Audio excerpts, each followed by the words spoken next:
You can grow that in a pot on your front porch. You can. Yeah. Actually, I gave a friend a tangerine tree. They're nice and they stay small. They do, because naturally they're a little smaller anyway.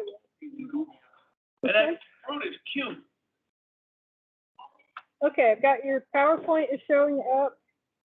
And I'm going to have you introduce yourself. So I'm going to click out of this mode so they can see what you look like. You're going to try that, Greg. Okay. You're a better man than I am. Okay, they can see you. That'll never go. And I'm no good at crafts. Give me 1 second to round It takes more than education to be a craft. It takes the right kind of time. I don't think it's okay. We got about 3 minutes. That's okay. You know, it's funny. Okay, we got everybody back here. Great. Our next presentation is virtual by way of Florida, from the University of Florida.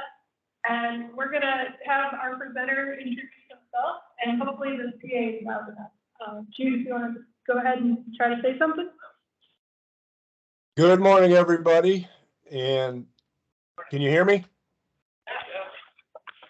I can turn my volume up a little more. Okay. There you go. I'm Jude Grosser, and I've been at the University of Florida since 1984. I started out as a lab rat. They brought me there to figure out how to do protoplast fusion on citrus, but I've since worked with my partner in crime, Fred Gamitter, for most of the time. He came 1 year later than me, and I've morphed into a biotechnology-based citrus breeder. So I'm gonna be happily throwing a lot of information at you all today. And don't worry if you have a question that doesn't get answered, because you can simply email me. Anna has my email and cell phone contact information. So I'm happy to throw a lot of new information at you, and let's see what happens.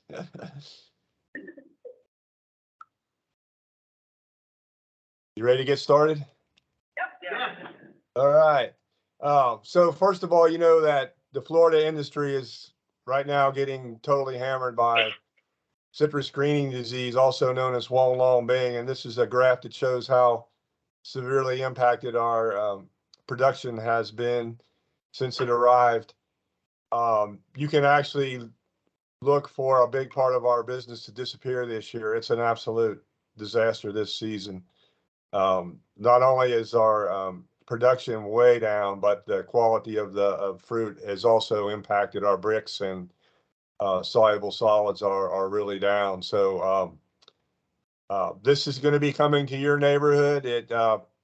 At some point, I think you already have the psyllids there, and the disease is all over Texas. The Texas trees, I've watched them over the years, are not declining nearly as fast as Florida trees, but they are declining, and the ones that were damaged by the freeze are not recovering nearly as well as they would have if they were not infected. I think there's a couple reasons why Texas has the disease moving more slowly. One is that you have some thermotherapy with the really hot summer days, and also the soils are better than what we have in Florida. We have very little organic content in our soils in Florida, and Texas has a lot higher boron and manganese content in the soil. So as you prepare for this disease arriving, there's some common sense things you can do. In order to save our breeding program, we kind of got involved with nutrition, and we figured out that alongside of the nutrient deficiencies in the top of the tree, that the nutrient deficiencies caused by the disease are twice as great in the root system. And so this is not an NPK problem, it's everything else, all the secondary and micronutrients. You can see here in the graph, the orange up at the top is the leaf deficiencies, and the blue, the roots. And then in the field, the same thing happens exactly in the field. So anything you can do to beef up the organic content, the micronutrient, secondary nutrient content of your soils is going to benefit you and slow the movement of this disease into your trees and reduce the impact it's going to have on your trees. So that's compost, sludge, biochar. Any of these kinds of things are really useful and keep in mind that you have to provide, once the trees get infected, they have to be provided with enhanced concentrations of micronutrients, and they have to be there all year round, including the winter time. So you don't need NPK in the wintertime, but you do need to have these extra micronutrients in the wintertime, and it does work. So first, now I'm gonna start talking about some fresh fruit varieties that I'm gonna put more emphasis on cold hardiness and early maturity, because I know those are the two main things that y'all need. So this is Sugar Bell. It happens to be both the most greening tolerant and the most cold hardy selection that we have in Florida. It's the delicious Tangelo. It's really cold hardy. It's handled 14 degrees in Quincy, which is pretty remarkable. Delicious fruit, but you have to be careful. Some rootstocks will put a higher acid content in the fruit. And so in the more north you get, the more acid there is, and so the later the fruit matures. So probably in your area, this would be more of a late December, January fruit, which may be later than you would like. But anyway, it is out there, and some of the people in northern Florida are doing well with it. And here's some trees that have had greening disease for 8 years in Florida. And this particular grower has been doing quite well. He's figured out how to grow it, as some of the other people have not. And again, you can just see the trees are perform really well. But these trees are on a modified nutrition program, and that's one of the main reasons they're doing so well, other than the genetics. I did an experiment alone several years ago, and when our trees started getting greening, because I used this selection as a female in our crossing program. And so I was very concerned about what greening could do to the fruit under a traditional nutrition program.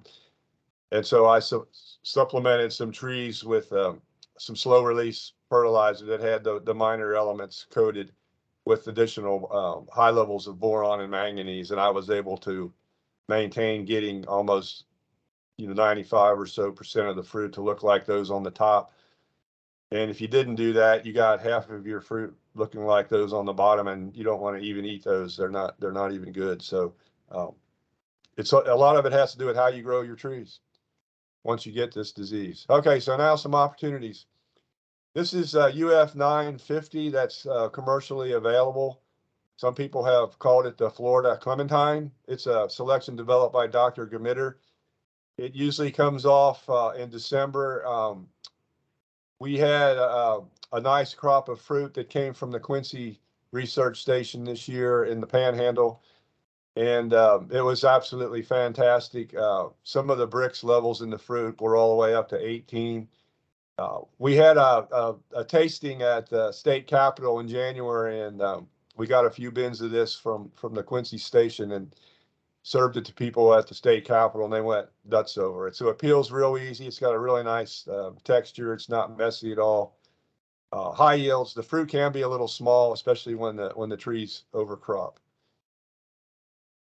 So again, here's just reiterating all the things that I just told you. Also note that it has pretty good HLB tolerance.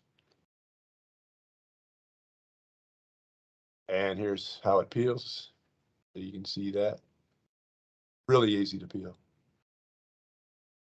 Here's another new selection, also from Fred. It's called, originally called 1420. We now call it Marathon, and we gave it that name because it has such a long harvest window. Here it is cropping on the tree last year. These trees have Honglong Bang. They're on sour orange rootstock in this particular instance. This one, you can start getting it most years in September. In 2015, it was even eating good at the end of August, but that was an anomaly. But almost always in September, it starts tasting good. But the neat thing about it is you can pick it all the way up into December, and it just keeps getting sweeter. Great flavor, also peels. In our conditions in Central Florida, it doesn't develop the bright orange external color that we would like to see, but in your area, it probably will have better external color. And it also has really good legs. So for shipping, we compared it to Fall Glow and a couple other mandarins, and the healthy fruit after storage, and it is really a high 100%, and then we had 0 decay and peel breakdown. So it's going to have legs for shipping. So it's a real good option, I think, for your area. And here's what the fruit looks like. Again, it's completely seedless. Our breeding program has focused a lot on seedless varieties because to compete in the national and the international markets, it's a must to have either seedless or nearly seedless at this point in time, and I don't see that going away. So again, here's the characteristics that I've already mentioned. The fruit's very firm. Also, if you do pick it early, when the external color has not developed fully, it does respond very well to ethylene, and you will develop some good color. And there's the parentage. We use this Kishu as a pollen parent in a lot of our crosses because 50% of the babies that we get back are seedless. It's got some kind of magic genetics that makes half of its progeny seedless. So we've been capitalizing on that. Here it is on the tree with greening for several years. And now another one. This is a new one that we just got permission to release. It's the code is 18A939. We got permission to use the name Gator Bites because, you know, I work for the University of Florida and we're the Gators. So we unexpectedly got permission from the sports department holds the name, the control of the Gator name. So our administrators didn't think we'd get permission to use Gator in the name, but we did. So we're excited. What we want to do is we want to develop a sequence of mandarins that are adapted to Florida that can compete in the cutie halo market.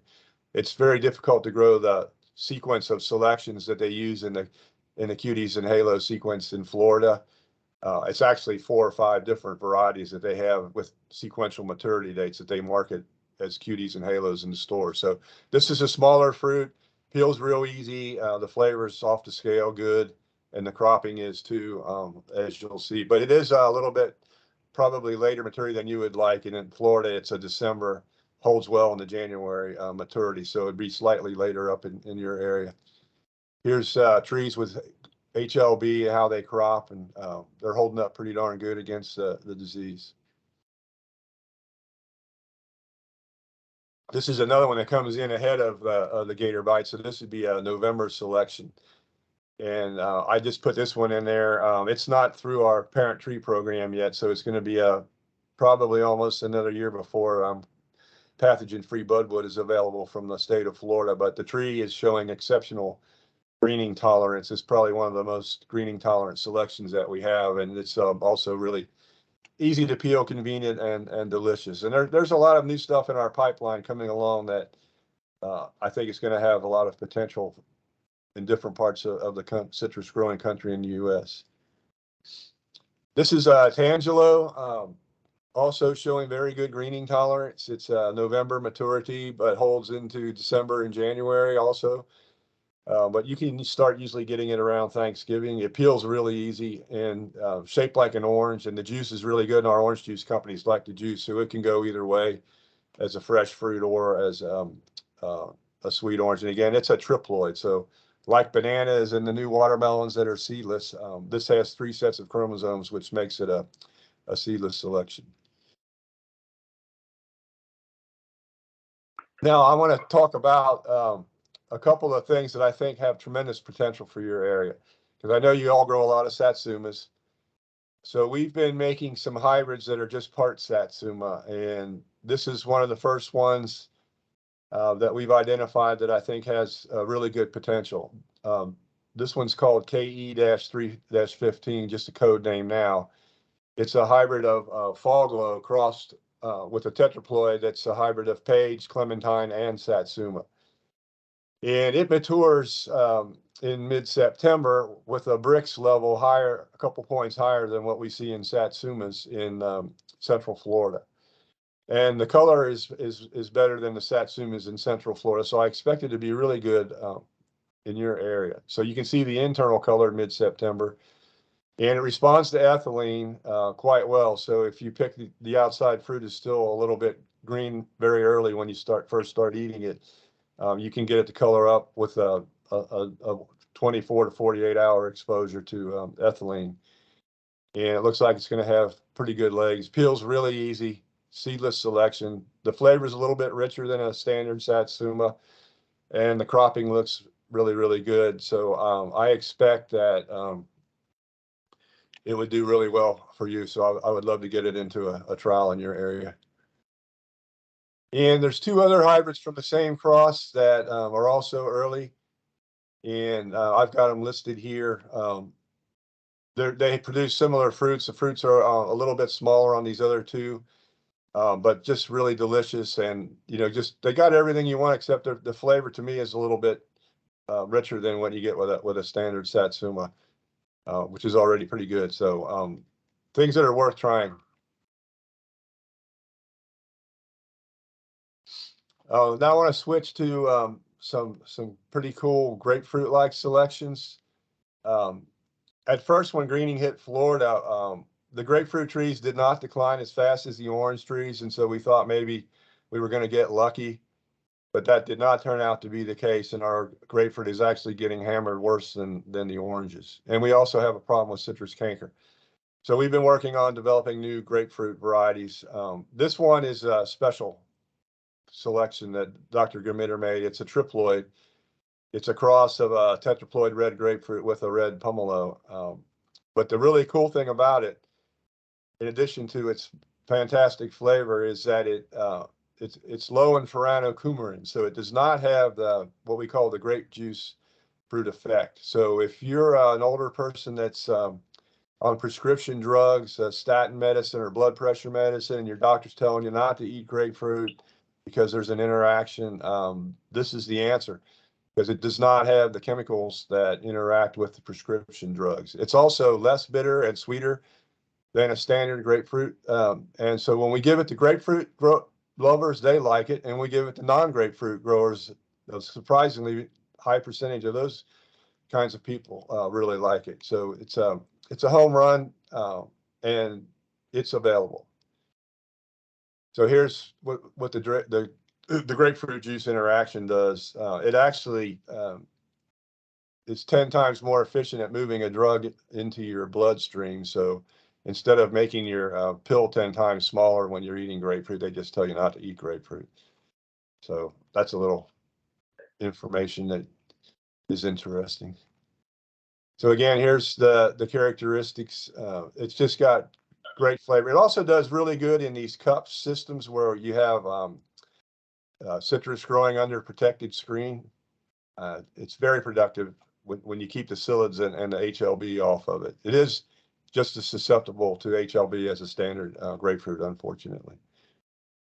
Because it could be a patio tree or it could be a cups tree without any problem. This is a selection that we just got permission to release from our cultivar release committee. And it's really cool because it's very early maturing. So it's actually a hybrid of sweet orange and Gerardo Buntam pink pomelo, but the fruit is very grapefruit-like. The neat thing is, though, it reaches a 15 sugar acid ratio in September, usually in the middle of September. So it's at least 2 months ahead of our standard grapefruit. The trees are showing better tolerance to HLB and better tolerance to canker, both. So this is an opportunity, and this is something y'all could easily harvest before the threat of losing any fruit to the freeze in your area. And it's delicious. It's a really delicious piece of fruit. So that one is becoming available. Yeah, maybe worth a try in your area. We've been making a lot of these kinds of hybrids, and Fred has 2 more in the pipeline that should be coming through our parent tree program. Actually, one of these just got through the other day, I heard from Fred. And so these are also a little bit more greening tolerant and canker tolerant than standard grapefruit, and they taste great, and you can see how beautiful they are. So they may be a little bit easier to grow, but we can only prove that by getting, more trials out in different places, and let's see what happens. Okay, I want to talk a little bit about oranges now because there's some things that may be of interest to you. And, Florida's 90% of our fruit goes to processing. So we've been focusing on improving the quality of our juice for a long time. And on the left is juice from our OLL8 selection compared to a store-bought NFC from one of the three big companies that you buy in the standard grocery store. OLL stands for Orion Louise Lee, selection number 8 here. And it's probably later maturing than you want. It overlaps pretty much with the Valencia window, but there's some other opportunities that are earlier. I just wanted to kind of give you our philosophy of how we're trying to get orange juice that has Valencia or better quality throughout the entire season. So this is just a list of all the oranges that we've released from the breeding program, and it's really hard to make new oranges from breeding, although we're working hard at it. But these releases are not from crosses; they're rather from tissue culture techniques or from budwood irradiation. So some of these are early maturing and might be of interest to you because you can get the fruit off early. So two of these are, we have two early Valencia selections, EV1 and EV2, and they're actually earlier than Hamlin. So you can see here, if you look, in the middle row there is the ratio, and you can see these had ratios over 15, 16 in December. And actually, you can harvest the EV1 and the EV2 in mid-November in Central Florida. So that means, around Thanksgiving, 1st of December, they'll be hitting peak maturity probably in your area. So if you want to replace Hamlin with a Valencia quality selection, these are actually earlier than standard Hamlin. And here's what they look like 1st of December in Central Florida. Much more beautiful color inside and out. And of course, the flavor, in my opinion, is much better than a Hamlin. They're both very similar, EV1 and EV2, even though they're different clones. There's EV2. You can see it looks almost the same. And this is a tree on rough lemon in Central Florida. We just released OLL 20, and I'm mentioning this because it was selected based almost completely on flavor. Tropicana just loves this juice, and we found in our taste panels and doing some biochemistry that it's just got extraordinarily good juice flavor, probably the best tasting juice from any orange in the world. And it's for reasons other than the sugar acid ratio. So there's either some sweetness enhancers or some volatiles in the oil that are enhancing the flavor of the juice. But the good news is we're working with the OLL genetics, and now we're finding some that are maturing earlier. And we're doing the same with Vernia, which is a mid-season orange that matures usually in mid-January, and we're finding clones that are earlier maturing, which may be of interest to y'all because then you could, get the fruit off before the freezes hit your area. So here's some juice data from the OLL 20, and no matter what we compare it to, in this one it was compared to Valencia and some blends with sugar bell juice. It wins every time. The green one is the OLL 20 selection. So you can see for sweetness and overall flavor over here, it's every single test we do, it comes out like this. So we have fruit and juice displays, usually starting in October, and they run through February. We have 4 or 5 of them every year. And here you can see how beautiful the juice is from the OLL8 and OLL20 shown on the right there. And that's fruit from trees 5-year-old trees that have had greening most of their life. And if you grow these trees right, the sugar, the Brix content and the ratio is not impacted very much at all by HLB, but it it's dependent upon the nutrition program and the rootstock that the trees are grown on. So we've been analyzing some populations of Nuceller seedling trees that were derived from tissue culture soma clones of both the Vernia and the OLLs. And this is a really surprising result. We didn't expect to see this much genetic variation, but we found about 10 clones now of Vernia that you can get beautiful fruit the first week of December. So you guys could probably harvest these easily in mid-December and get a 15 ratio fruit.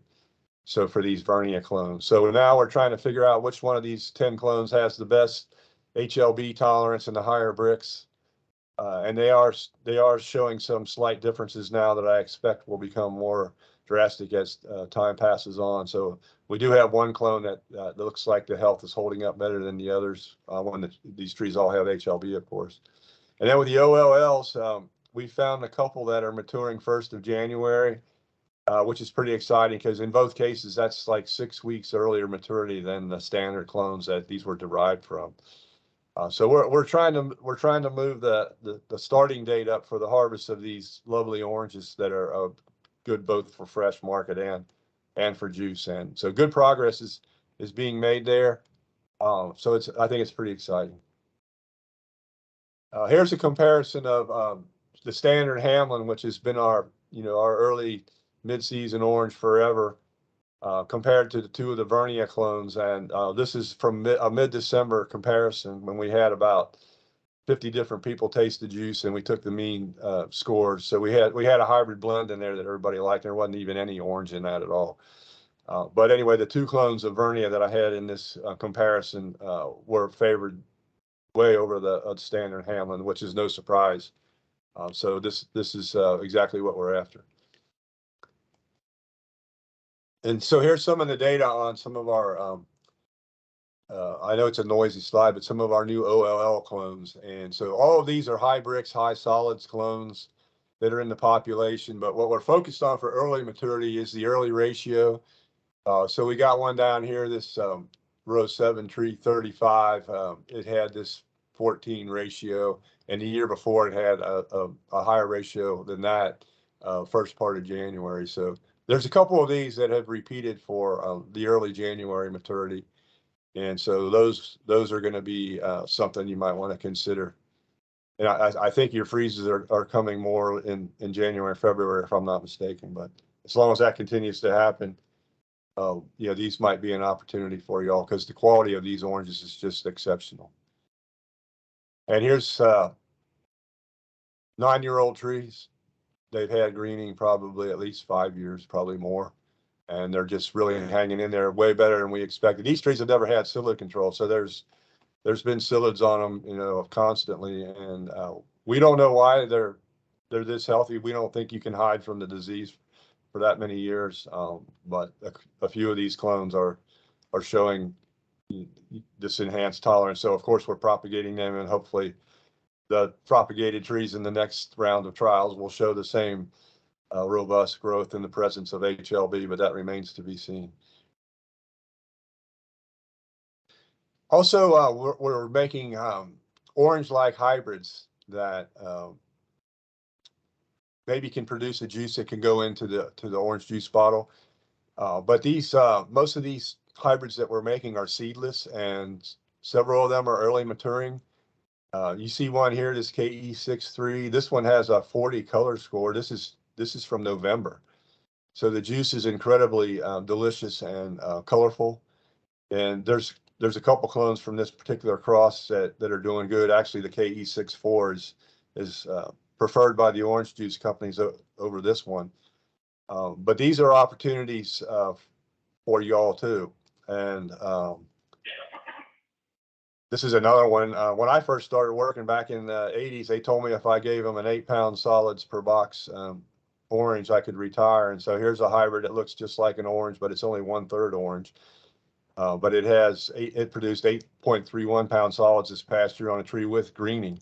And so this should be more cold hardy because it's 1/3 Sugar Bell. So if it inherited any of Sugar Bell's cold tolerance, it should be a little tougher than a standard sweet orange in your conditions. This is a new one that Fred just got permission to release from the IFAS Cultivar Release Committee, and it's just a beautiful orange-like hybrid. It's completely seedless. The neat thing about it is it colors up in Central Florida without any cold nights, inducing the color development. So in your area, it's gonna really have exceptional color. Flavor's off the scale good. Brix is higher than a standard orange, and the greening tolerance is better than a standard orange. So it's one that we need to get trialed up in your area. I put two more on here. I don't have pictures of them, but I think the first one here should be really, really interesting to y'all.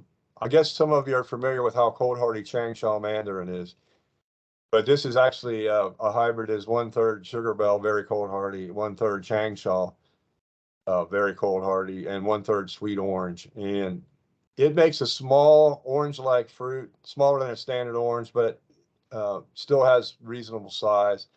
But the color and inside and out are exceptional. It almost gets an orange-red color. The juice is really flavorful with a strong orange juice note to it, and high Brix. So it has a November maturity, so you could easily get it off the trees before you have the threat of the freeze destroying your fruit. And then I have another one that's orange-like listed here, and this one just came through our parent tree program, so the pathogen-free budwood now has to be scaled up. So both of these I have over here as an availability date of spring because we need to scale up the budwood. But this one is a hybrid of a zygotic amber sweet with Nova and Osceola, but it makes a very orange, sweet orange-like fruit, except it's real easy to peel. And again, both of these are seedless. This one, again, is great for juice or for eating fresh. It's not messy to eat. And this one is really early. So we actually start eating this one usually in mid-September, but it's really good through the entire month of October. So it's an opportunity. It's ahead of most of the oranges that are available out there. It's a good month ahead of any of them. So another big opportunity. We've also done a lot of work with acid fruits, and I just got here a picture of one of our seedless lemons. We're releasing 3 seedless lemons.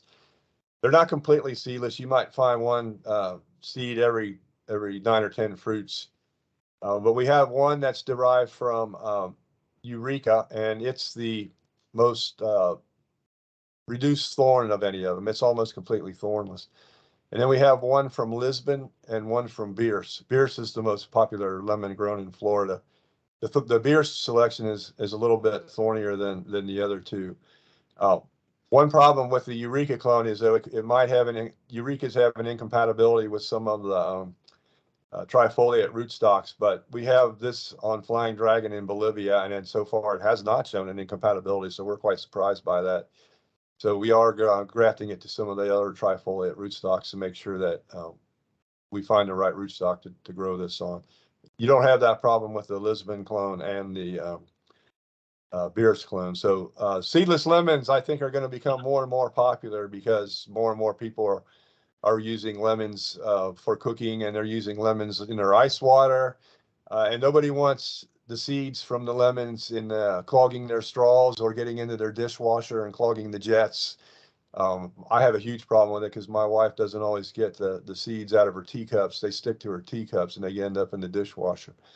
And so whenever I start seeing dirty glasses, I know that the upper jets are clogged by a lemon seed and I got to clean it out. So if you get rid of the seeds, you don't have any of those problems. So I think this is going to be a nice thing for the future.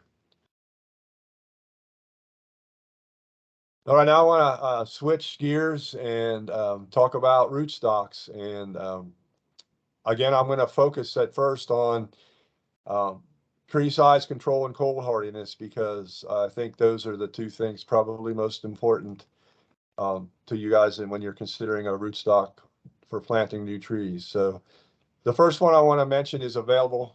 We have seeds and seed source trees available. It's commercially available. It's a rootstock called UFR6, and it should have really dynamic cold hardiness because it's a somatic fusion of tetraploid of Changsha Mandarin and trifoliate orange 50-7. Trifoliate orange 50-7 is what we found to be the best trifoliate orange for dealing with Phytophthora. So this one has cold hardiness coming from both parents. It makes smaller trees. It makes exceptional fruit quality. No matter what sign you grow on top of this, you're going to get really high bricks, high colored fruit. Trees grow off faster than they do on Flying Dragon. They get slightly bigger than they would on Flying Dragon. But it's easily propagated, has a really good nursery performance, and I think it's worth a try in your area. We are using this as a breeding parent and making additional hybrids to try to get, broader soil adaptation and better HLB tolerance. In terms of HLB tolerance, it's reasonably good among the commercial rootstocks. It's hanging in there fairly good, probably better than a lot of the commercial rootstocks that are out there. So this one's available, and we can get seeds to you if you want to do a trial. This is another one I found out was cold hardy by a real freeze. So this one is UFR 17. It's also a tetraploid, so it's a cross of a somatic hybrid of Nova Pomelo, which has really strong soil adaptation with sour orange and carrizo. And we had this planted in a rootstock trial where we did not have any water for cold protection. And actually we had freezes 2 years in a row, and we lost about 300 trees. But the trees that were on this was just one of a couple of rootstocks where we didn't lose any trees. So that showed me that it had pretty good cold tolerance. And those particular freezes were down into the around 23, 24 in Central Florida without any water on the trees. So this one's also available from seed. It makes a small to medium sized tree, decent fruit quality, pretty good fruit quality. And we've got some mandarin hybrids on it. The Gator Bites trees that I showed you earlier were on this rootstock. So it's got fairly good HLB tolerance, and it's also available. So those are the two of our commercially available rootstocks that I would suggest that you give a whirl up in your area.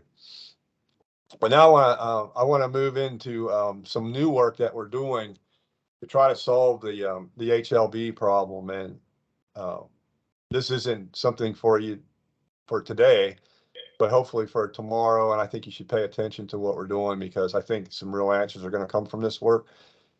So I think the ultimate answer to HLB is to have a rootstock that can mitigate the disease in whatever sign you graft onto that rootstock.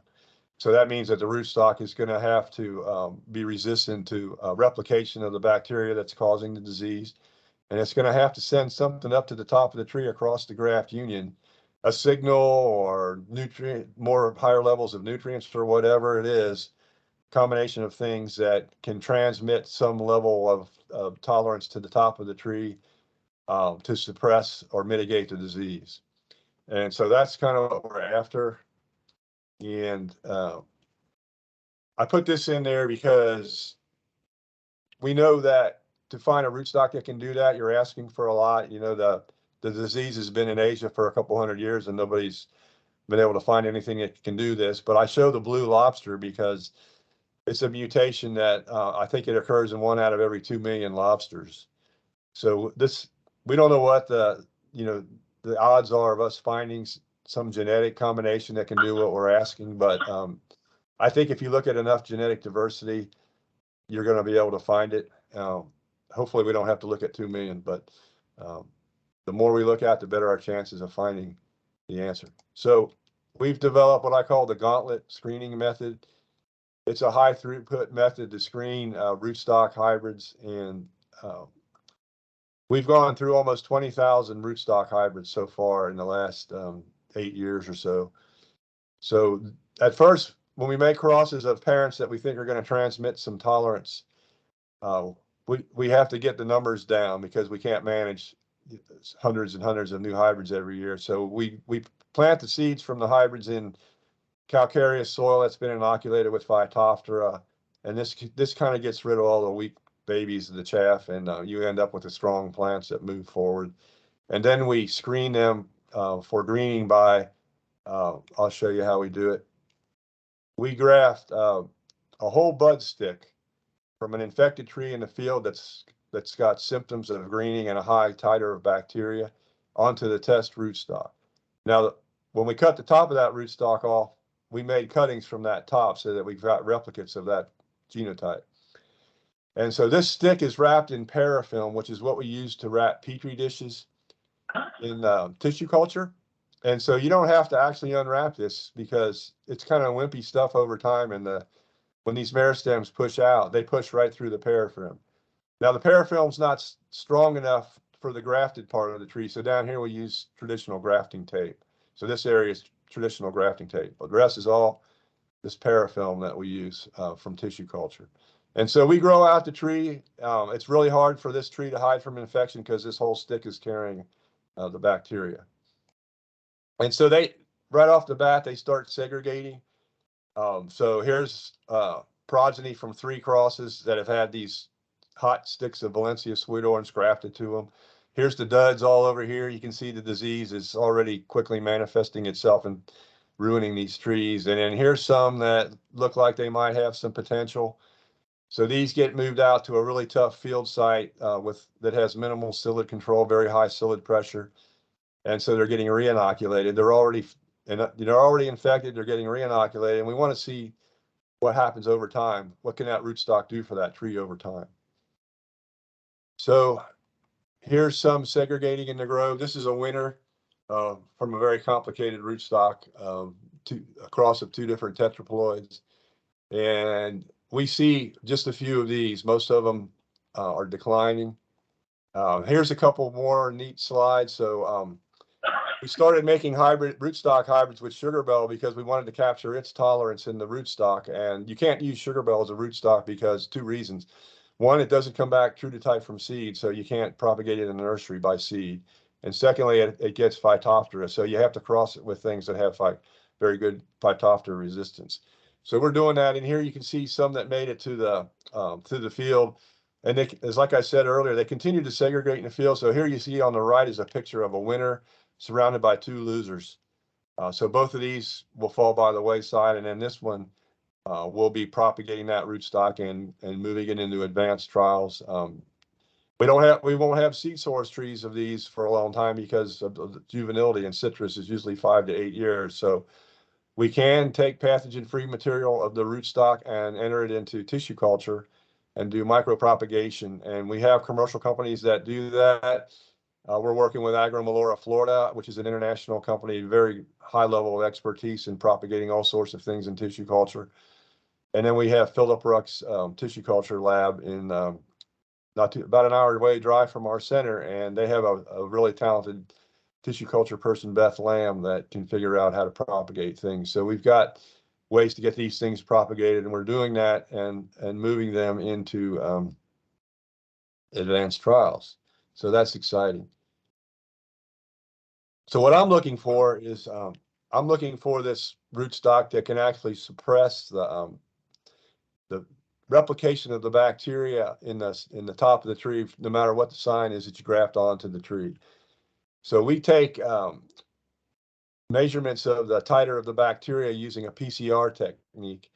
And the CT values that you get from PCR are inversely proportional to the amount of bacteria. So if you see a score of 40, that means that there was absolutely no bacteria at all in the sample. So we're finding rootstocks that routinely do not support replication of the bacteria. That's pretty exciting because one of the first things we learned about swingle rootstock was that the bacteria quickly colonize the root system. So if it's not colonizing the root system, you got an advantage right there. But can the rootstocks that do this impact the scion replication? And the answer is no for most of them, but we're finding a few that look like they can suppress the titer in the top of the tree. So what these scores mean over here is that, again, score of 40 means nothing is detected. A score of 30 to 32 is considered a questionable active infection. Below 30 is an active infection. From 32 to 38 is considered 40 is considered a non-active infection. So the ones that are colored in brown are the most interesting here. And we've got one that's repeated this a couple of years in a row now. So we're also keeping our eyes open for things that happen out in the field. And I've planted a lot of crazy experiments. I did a nutrition experiment that was funded to look at the effects of slow release fertilizer on infected trees. And when we got done with the experiment, I had almost 100 trees that the nutrition had, even though they were infected, it had a lot of bacteria. They looked reasonably good, so I didn't want to throw them away. So I got a permit from the state to plant infected stock. You're not allowed to plant infected stock without a permit. And we planted these in a commercial grove about a mile from the CREC. And after 18 months, most of them were struggling through the HLB as we expected, like you see here on the left and the right. But this one tree, it was growing like a normal tree, and it started with a huge slug of bacteria. We had PCR data on it from the greenhouse 2 different times. And it had all this new flesh, and it said almost 50 fruits. And at 18 months, I couldn't believe it. So I thought maybe we had a zygotic rootstock slip in here. So as you know, the rootstocks are propagated by seed. Most of the seed are nucellular that produce clones of the mother genotype. But occasionally, if they're not rogue thoroughly, you can get some zygotics that sneak in there that are actually half mom and half dad, that are a unique new genotype. So we decided to check to see what this rootstock was, and so we cut the top of the tree over, and we got it to sprout. And it's supposed to be an X639, which is a hybrid of Cleopatra, mandarin, and trifoliate orange. It's a commercial rootstock that does actually have reasonably good HLB tolerance. When the sprouts came out, we ran molecular markers on them, and they matched X639 like we expected. But the neat thing was there was no bacteria at all in any of these root sprouts that came up, even though the top of the tree had started out with a lot of bacteria. But the weird thing is when we ran it on a flow cytometer that tells you the ploidy level and how much DNA is in the nucleus, we found that it had slightly less DNA than a standard X639. So this suggests to us that there was some kind of deletion. So maybe a piece of a chromosome broke off and got lost. And so there's a few genes missing. There's a deletion in here that's apparently making this thing more tolerant than a standard X639. So this grove got sold for commercial development. So we dug this tree up and brought it back to the CREC, and it's doing really well. We've made cuttings, and we've propagated by grafting. Here's the tree we dug up. One of the things they claim about HLB is that you get immediate feeder root loss. I can tell you this tree had no feeder root loss. We had a heck of a time getting it. It was 2 years old at the time we dug it up, and we had a heck of a time getting it out of the ground. We had to cut through about a half a dozen of these scaffold roots that were going straight down that were over an inch in diameter, and had a heck of a time getting it. But we got it transplanted, and the transplant is shown here on the right is doing just fine. That's a picture just taken a couple of weeks ago. So we're going to get this thing sequenced and find out what's missing and try to figure out why it's showing better greening tolerance than the standard X639. I can't wait to get all these other varieties grafted to it out into trials, which we're working on. So I've thrown a lot of information at you, and you're probably wondering, oh, well, maybe I'm interested in 1 or 2 or 3 of these things that I heard about today. What can we do? Well, I think we could probably set up a formal trial if you're interested under an MTA, which we call Materials Transfer Agreement. And we have a nonprofit called FFSP, Florida Foundation Seed Producers, that manages all of the University of Florida citrus germplasm. And it's run by 2 really good guys, John Butenmuller and John Watson. And so we can work out some kind of an arrangement if you're interested in getting some materials sent to you for trial. And that of course is contingent upon your state allowing you to import pathogen-free material from Florida. Some people are totally taboo against that, but we do have certified clean budwood in our DPI state-run parent tree program, and the lines are all produced by Meristem Tip Culture and thoroughly tested, but with both biological testing and by PCR to prove that they don't have any dangerous pathogens in them at all. And we also have methods for treating seed that can guarantee that we can ship seeds to you of the rootstocks if you're interested, that won't present any danger to you at all. But it depends on what your regulatory people will allow. So I'll stop there. And, when you have a program as big as ours, Fred and I have a lot of people that help us. And there's a whole bunch of names that I didn't mention today, and some of them are here and some of them aren't. And also funding. So most of our funding has come from the Citrus Research and Development Foundation, the New Varieties Development and Management Corporation, both nonprofits that manage resource dollars for research. And then, of course, we have some NEFA SCRI federal money, and we also have MAC federal money that I didn't list here for our new trials that we're doing. So I'll stop there and try to answer some quick questions, but keep in mind that if you have a burning question that doesn't get answered, you're welcome to email me or contact me, and I'll get to it and get an answer back to you. So I'll stop there, and thank you for listening. Thank you so much. I'll do my best to facilitate questions to you from the audience, if that's okay. All right. Okay. Anyone have a question? No questions? You said you were going to give us his email address? Yes. Can you give us your email address? Yes, it's simple. jgrosser@ufl.edu. And I can forward that to them all also. I have that if you guys want to come find me. Yeah, I that'll think, be fine. yeah, we'd be very interested in setting up a field trial, right, everyone? Yeah. So if we want to trial some of these varieties, contact Dr. Grosser directly, or? So Dr. Jeb Fields is asking if we want to trial some of these varieties and set up an agreement, should we contact you directly? Yeah, I think you probably should work first with myself and Fred, and then if we have a plan, we can take it to John and John and see whether they'll approve it or not, or they may want to negotiate or massage it somehow. But they're the ones that have the final say so. But I think yeah, working through myself and Fred would be the best way to start, and we can have John and John in the loop on that. Okay, wonderful. Other questions? Yes, Lister. US what? 890 seed. 897. Is it possible to get into Louisiana? You know?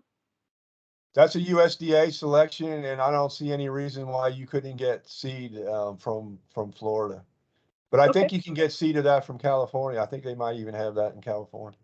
Okay. Which would be, I mean, that would make some people feel better, but it's really not. What we found with seeds is that you can have sea loss bacteria in the seed coat, but it has never been recovered from an embryo. There's never been an infected embryo. So if you really want to be careful, you can just have the seed coat removed before the seed is shipped. But most people don't even worry about that. You just take the seed coats off and you don't have an issue. Okay, wonderful. Lester? Is HLB transferred into seed? Is HLB transferred in the seed? And the answer is probably. Yeah, it's never been recovered in a seedling. Like I said, it has been found in the seed coat, but the seed coat's not part of the embryo, so it doesn't grow into the plant. So the seed coat, yes, but the embryo, no. So if you remove that coat, it should be good. Yeah. Okay. Other questions? Yes. HLB, it's citrus greening. Yeah, that's it's called Wang Long Bing in most parts of the world, so they abbreviate it as HLB. Yeah. Yeah. So if you want to learn more about it, just Google it. There's a horde of information on the different websites, but it's kind of like malaria and mosquitoes. It's a phloem-limited gram-negative bacterium. It's transmitted by a very small insect called a psyllid. I'm pretty sure you have psyllids because they've pretty well spread everywhere. We've tried to control it by killing the psyllids. That has not worked because even if you kill 99.9% of the psyllids, the disease still moves efficiently. And so the other bad thing about trying to kill the psyllids is you kill all your beneficial insects, and I can tell you, you don't want to do that. We actually have groves now that have never been sprayed for psyllids that are doing probably better than some of the ones that got sprayed heavily for psyllid control, and they have lower psyllid populations than than say, for example, at our center, where we're the ones that told people what to spray. So you want to maintain your beneficials the best you can. The genetics and the nutrition for me are the thing, but you do want to keep the horse in the barn. So if you have less than 4% of your field trees infected, that's supposed to be the cutoff of where you still try to destroy every tree where it's found. After you get above 4%, then there's not much you can do. But while you still have a very low percentage of trees infected, then you should try to keep it in the barn. That's what California's been doing, and it's been working there. Texas did not do that. They decided not to do that, and I think they'll pay a cost for doing that later. Other questions? Last call? Okay, thank you very much. That was a great presentation, and we will definitely be in touch about field trials. I'm very good. Good luck, everyone, and I'm really happy to see so many citrus enthusiasts in Louisiana and Mississippi. Thank you. All right, bye-bye.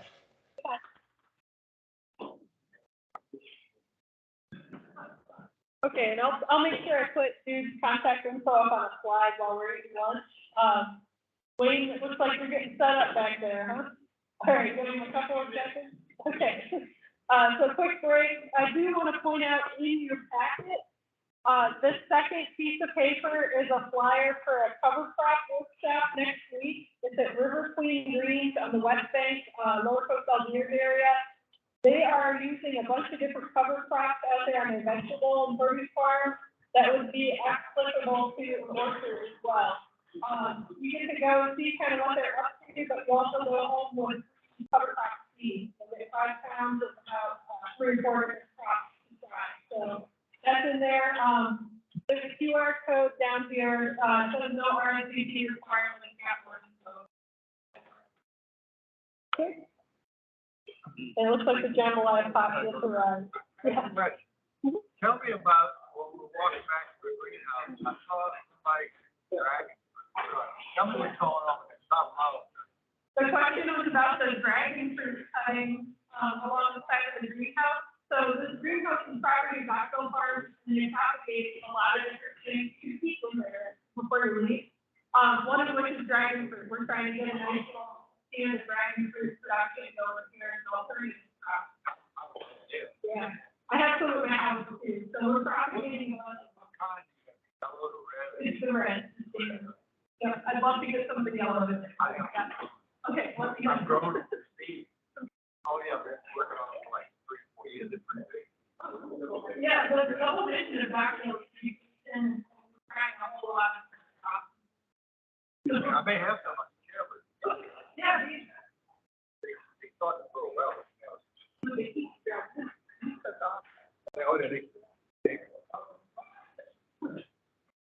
Other questions? Well, got a couple of minutes?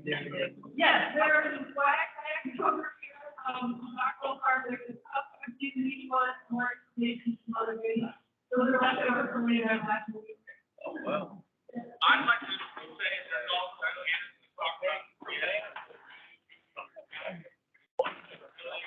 let us know what topics you want to hear more about. What are these things? We'll talk about all these future plans that we want to do. We have to have that from y'all. You have to tell us what you want.